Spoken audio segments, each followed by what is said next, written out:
मुख्यमंत्री जी, प्रधानमंत्री जी, क्या आप दलितों के आंसू पूछोगे?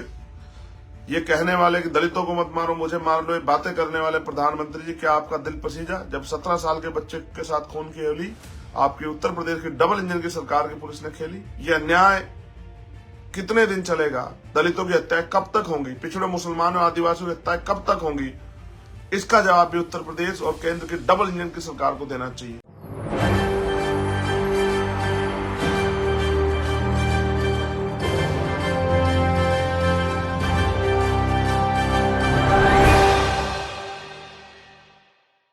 उत्तर प्रदेश में जहां योगी राज में कहा जाता है कि हमारी बहन बेटियां सुरक्षित हैं, दिन के उजाले में क्या रात के अंधेरे में भी हमारी बेटियां सुरक्षित नजर आती हैं। लेकिन उसी उत्तर प्रदेश में ऐसी तस्वीरें देखने को मिलती हैं जहां उत्तर प्रदेश, ना सिर्फ उत्तर प्रदेश बल्कि पूरा देश शर्मसार हो जाता है। नमस्कार, मैं नाज़मीन खान और आप देख रहे हैं SPN 9 न्यूज़। उत्तर प्रदेश में कानून व्यवस्था पर सवाल ना सिर्फ विपक्षी पार्टियां उठाती हैं बल्कि कानून व्यवस्था पर सवाल उठाते हुए आम जनता भी नजर आती है। यहाँ पर बेटियों के साथ कैसा दुष्कर्म किया जाता है, इसकी तस्वीरें भी सबके सामने आ जाती हैं।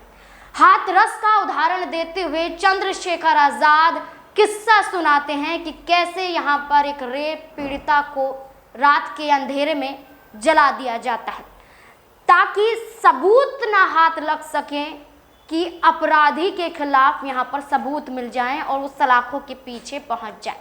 रुतबा देखा जाता है, राजनीति से जुड़े हुए लोग देखे जाते हैं, इंसाफ नहीं मिलता है तो सिर्फ आम लोगों को। ऐसा ही एक किस्सा कानपुर में देखने को मिलता है जहां कानपुर में सामूहिक दुष्कर्म देखने को मिलता है, जिसके बाद यहाँ पर नाबालिग लड़कियां पेड़ से लटककर अपनी जान दे देती हैं। देखा जाता है कि यहाँ पर जो 2 लड़कियां होती हैं उनके साथ सामूहिक दुष्कर्म किया जाता है और उसके बाद मजबूरन वो पेड़ से लटक जाती हैं, यानी कि अपने रुपट्टे के सहारे वो फांसी लगा लेती हैं। जिसके बाद उनके परिजन हंगामा काटते हैं और ये कहते हैं कि यहाँ पर भट्टा ठेकेदारों ने ये काम किया है। दरअसल घाटमपुर कोतावली इलाके की बात करें, क्षेत्र की बात करें तो वहां पर बरोली गांव आता है। उसी बरोली गांव में ईंट का भट्टा है, वहां पर कुछ लोग काम करते हैं और इसमें कुछ लोग जो काम करते हैं उसी में ही देखा गया कि जो ठेकेदार हैं उन्होंने 2 लड़कियों के साथ सामूहिक दुष्कर्म किया, जिस बात का उल्लेख यहाँ पर आजाद समाज पार्टी चंद्रशेखर आजाद ट्वीट के माध्यम से करते हुए नजर आते हैं और काफी कुछ खुलासा करते हैं। यूपी की योगी सरकार की पुलिस का इकबाल शून्य होने की वजह से अपराधियों और अराजक तत्वों का हौसला शिखर पर है। कानपुर में दबंगों द्वारा सामूहिक दुष्कर्म कर वीडियो बनाना और उसको वायरल करने की धमकी से परेशान होने की वजह से दोनों बहनों द्वारा आत्महत्या करने की घटना डरावनी व अत्यंत दुखद और दंडनीय भी है। उत्तर प्रदेश की कानून व्यवस्था दर्शाती है जहां घटना को अंजाम देने से पहले गुंडों के जहन में लेश मात्र भी डर नहीं है, 0% भी डर नहीं है। यहां पर कानपुर में जो आरोपी हैं उन्हें सख्त से सख्त सजा दी जाए, उन्हें सख्त से सख्त उनके खिलाफ कार्यवाही की जाए।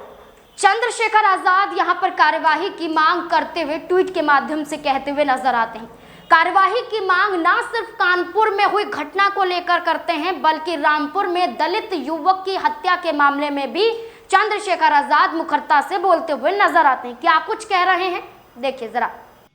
कि माताएं बहनें पार्क पर थी, गांव का कोई पुरुष नहीं था, जो बच्चे पेपर दे के आए, सुमेश जिसकी हत्या हुई वो भी 10वीं का पेपर दे के आया था, वो मौजूद थे। पुलिस, कुछ थोड़ी सी पुलिस वहां मौजूद थी। अचानक से अहंकार में SDM साहब, जो है साहब कहना पड़ेगा क्योंकि अब बड़े अधिकारी हैं, SDM साहब मौके पर आ जाते हैं। अधिकारी के ऊपर जिम्मेदारी होती है, अधिकारी मालिक नहीं होता है, अधिकारी कर्मचारी होता है, जनता का सेवक होता है। उसी जनता के टैक्स के पैसे से उसको तनख्वाह मिलती है, उसी से उसको खाने के लिए अच्छी रोटी और सुख सुविधाएं मिलती है, पद प्रतिष्ठा मिलती है, उन्हीं जनता की सेवा करने के लिए। आते एसडीएम साहब खाकी पहने हुए कर्मचारियों को आदेश देते हैं कि इनको हटाओ। जब महिलाओं को हटाया जाता है तो महिलाएं इसका विरोध करती हैं। आप जाकर देखेंगे, मैंने जाकर देखा है, वो रेतीली जमीन है, एक कंकड़ आपको नहीं मिलेगा वहां। महिलाएं वहां लाठी डंडे तलवार लेके नहीं खड़ी थी, उनको तो उम्मीद भी नहीं थी कि उनके साथ क्या होगा। और फिर पुलिस की लाठी उन महिलाओं के शरीर पे पड़ती है, उनको पीटा जाता है, गलत जगह से छुआ जाता है, धक्के दिए जाते हैं। वो जो बच्चे उनके साथ खड़े थे वो विरोध का हिस्सा बनते हैं।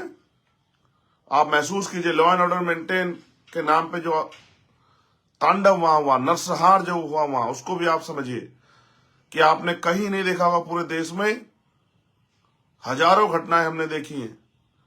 बड़ी बड़ी जमीनों पे पूंजीपतियों ने कब्जा कर रखा है, दबंगों ने, ताकतवर लोगों ने कब्जा कर रखा है। वो एक एक गज जमीन नहीं छुटा सकती सरकार। इतनी पंचायत की जमीन जो है, ग्राम पंचायत की दबी हुई है हर गांव में, कहीं 200 बीघे, कहीं 300 बीघे। लेकिन उस 1.5-2 बीघे जमीन पर, जो कि पहले से दलित उस पर काबिज थे, उस 1.5-2 बीघे जमीन के लिए गोली चलाई जाती है। निहत्थे दलितों पे, ये जलियांवाला बाग कांड जैसा है लगभग। गोली चलाई जाती है, एक बच्चे के सिर को चीर के गोली निकल जाती है फाड़ते हुए, और एक बच्चे को 2 टांग में गोली लगती है, एक को हाथ में लगती है। और ये होने के बाद भी पुलिस गोली चलाती है। 8-10 राउंड जो मुझे बताया गया गोली चली। जब उसके परिवार के लोग उस बच्चे को खींच के बाबा साहब के बोर्ड पर ले आते हैं, और जब अहंकारी एसडीएम को वो नौजवान 17 साल का खून में लथपथ बंद सांस से दिखाई देता, तो एसडीएम के पैर उखड़ जाते हैं, एसडीएम भाग जाता है। आपने देखा कोई एसडीएम नाम पद का कर्मचारी पत्थर उठा के महिला को पीटता है, और मैंने वीडियो भी जारी करवाई। आप देखिए किस तरह से जातिगत गालियां दी जा रही हैं, जैसे मन मना के ये सब चीजें की गई। फिर बड़े बड़े अधिकारी पहुंचते हैं, परिवार अड़ जाता है कि किसी भी कीमत पे हम डेड बॉडी नहीं उठने देंगे, हम अपने बच्चे को न्याय दिला के रहेंगे। अधिकारी जाके समझाते हैं, बात आगे बढ़ती है। जो पुलिस पूरे गांव की घेराबंदी कर देती है, नया आदमी कोई जा नहीं पाता है, और बड़ी देर के बाद घायलों को अस्पताल लेके जाया जाता है। आपको जान के अचरज होगा कि सोमेश ने तो मौके पर दम तोड़ दिया, लेकिन अमित जो अस्पताल जाता है, उसके दोनों पैरों में गोली लगी हुई है, और यह बताया गया कि उसके पैर में गोली है, फंसी हुई है गोली। लेकिन आपको जान के अचरज होगा, मैंने कुछ देर पहले ट्वीट किया था, कुछ घंटे पहले, अभी तक अमित के पैर की गोली नहीं निकाली गई। 36 घंटे ज्यादा समय बीत गया। मैंने कल भी ये शंका जाहिर की थी कि ऐसा ना हो इन्फेक्शन होकर उसकी टांगे काटनी पड़े या उसकी जान चली जाए। क्यों सरकारी हॉस्पिटल में उसका इलाज अच्छा नहीं हो रहा है? क्यों उसको हायर सेंटर रेफर नहीं किया जा रहा है? अगर डॉक्टर कमी है, किसी और चीज की कमी, क्योंकि वो आई विटनेस है, उसने मौके पर देखा है सब चीजें होते हुए। वो एक एक आदमी को पहचानता है। आपको याद होगा हाथरस की बेटी के समय मैंने कहा था कि अगर उसको बचा लिया जाएगा, जिस तरह से मीडिया उसके आरोपों को निगलेक्ट कर रही थी, कि जो परिवार ने लगाए थे कि भाई ऐसा कुछ नहीं हुआ, मैंने कहा था उस बच्ची को बचा लो। वो स्वयं बता दी कि उसके साथ किसने, कब, कहां और क्या क्या अपराध किया है। उसी तरह से मैंने अमित के ऊपर भी चिंता जाहिर की कि अमित को बचाना चाहिए। पुलिस परिवार को डरा धमका के, जैसा मुझे परिवार ने बताया कि डरा धमका के पुलिस ले जाती है, और अर्थी का सामान, अंतिम संस्कार का सामान भी अपने साथ लेके आती है। एक कपड़ा परिवार को नहीं डालने दिया पुलिस ने उस बच्चे के ऊपर, जिस बच्चे को मां ने 9 महीने पेट में पाल के रखा, और 17 साल का अपना खून, दूध रूपी खून पिला पिला के बड़ा किया। जिस पिता ने भूखे पैसे रह के अपने बच्चे के लिए सपने देखे, वो पुलिसमैन बनना चाहता था, लेकिन उसको नहीं पता था कि उनके द्वारा दिए गए टैक्स के पैसे से जो गोली आएगी सरकार की, उसी गोली से, उसी पुलिस के जरिए उसको ये दुनिया छोड़नी पड़ेगी। ये जुल्म वहां हुआ। फिर आनन फानन में परिवार को समझा के, बुझा के, डरा के, परिवार ने तो मुझसे कहा कि जबरन हमें डरा के कराया गया और उस बच्चे के शव को अंतिम संस्कार कर दिया गया। मां चीखती रही, बहन चीखती रही, भाई चीखते रहे। मुझे संभल में 3 घंटे ज्यादा डिटेन रखा गया।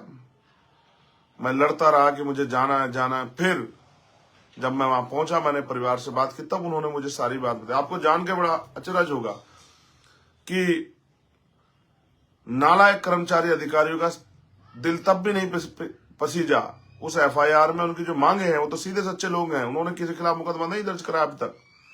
उन मांगों को इस तरह से लिखा गया है, किसी एफआईआर में आपको पीड़ित परिवार के लिए जो मांगे समाज रखता है कि भाई इनको मुआवजा दिया जाए, इनके लिए ये किया जाए, इनको नौकरी दी जाए, ये पार्क बने, दोषी अधिकार, उसको एफआईआर में लिखा जाता है, एफआईआर की मजाक बनाने के, एफआईआर को कमजोर करने के लिए। अब चंद्रशेखर आजाद इंसाफ चाहते हैं, दलितों के लिए, यहाँ पर बेटियों के लिए, यहाँ पर आमजन के लिए। अब देखना होगा कि क्या उनके साथ मायावती आती हैं, क्या बसपा सुप्रीमो मायावती जो उत्तर प्रदेश में अकेले चुनाव जीतने की बात करती है, क्या उन दलितों के लिए, क्या उन बेटियों के लिए हक की आवाज उठाएंगी? क्या लगता है आपको? कमेंट सेक्शन में जरूर बताएं। देखते रहें SPN9 न्यूज। धन्यवाद।